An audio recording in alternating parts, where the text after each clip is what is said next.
So if you look along St Heliers Bay Road, it is...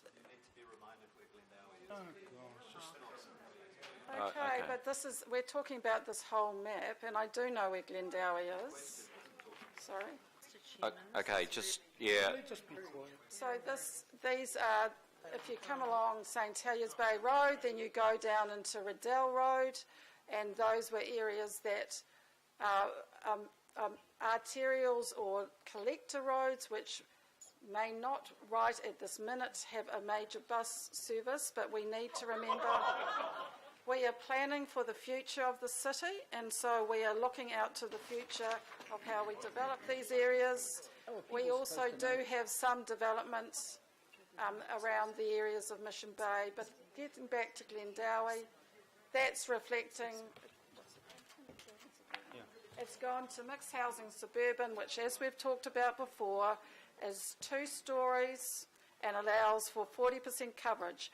Under the residential 5 zone in the Isthmus plan, it is 2 stories and it's a 35% coverage. So actually under mixed housing suburban, you get a greater coverage that cannot be built on. And so I think in terms of the changes, and we believe that they reflect the principles, but they also reflect the fact that we are representing what is largely achievable under the legacy plan in areas.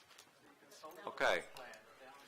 Mr. Mayor, just a minute, please. So just in terms of what has been done, much of what you have described is an affirmation of what is in the present district scheme. Yeah, and I think it is also a position we're taking into a hearing. It is not a decision. It is not a change to the maps. As John has indicated, the independent hearings panel will hear people who think that our position has gone too far, other people who will say we have not gone far enough, and there will be some people who actually agree with our position. But no decisions have been made. It is up to that independent hearings panel to take all of those views and consider them and recommend back to this governing body for a decision. Okay. Right. Well, Mr. Chair, just a final comment on this, and it was around the statutory process. Well, my question is this: did the statutory process, which we're hiding behind here, dictate that this decision must be made in a unitary plan committee? Stop. No, it didn't. No, we decided that it would be making cloak and dagger. Stop. It should have come to the ADC. Just come on. Now, we've just got to keep. We've just That's order, a legitimate please. question.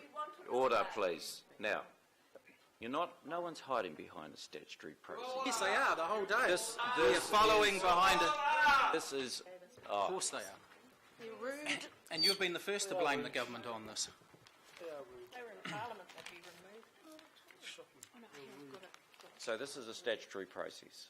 It's what we agreed. And my question is, did it need to go through the unitary plan committee, or could, under legislation, it have been elevated? And that's the question you should ask. Didn't need to put any stuff in about hiding behind anything. Where you go? So in terms of the delegations of the council, the governing body has delegated to the Auckland Development Committee aspects around guiding the unitary plan policy, and has also delegated down to the unitary plan committee considerations of evidence before the hearings panel.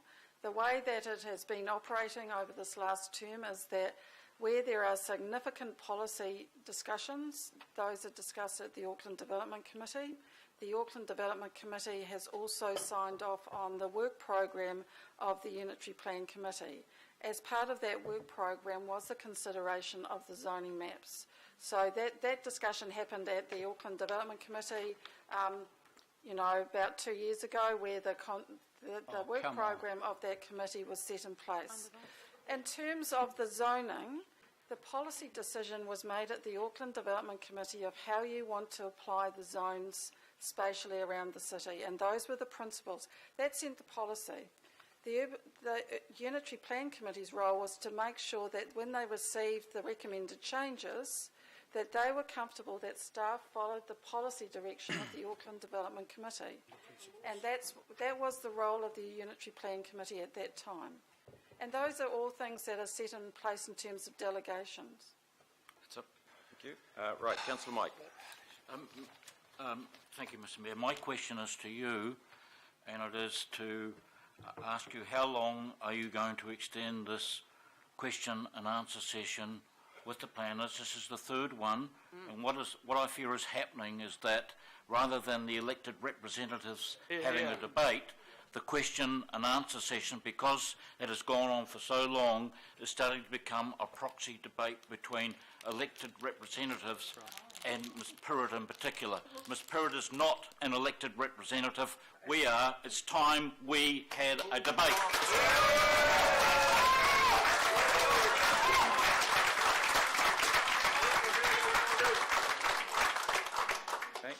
Thank you, Councillor Mike. Now we're going to have Councillor Linda. What I will say is that we're going to look to have a bit of a break at 6. Order, please. We're going to have a break at 6. It's been a long slog so far. And we'll break for, say, 20 minutes. Oh, no. Oh, come on. Move the motion. You're trying to run down the clock. Table your motions. Table your motions so we can put them. Table the motion so we can put them. Just order, Table the motion. Order. Charming. Everyone has been sitting here for the whole day. Stop ducking and weaving. Mike, do you mind? So we are going to, if Councillor Linda is... okay. So we'll have a break for 20 and then we'll be into it. Stand adjourned. Break for 20, eh?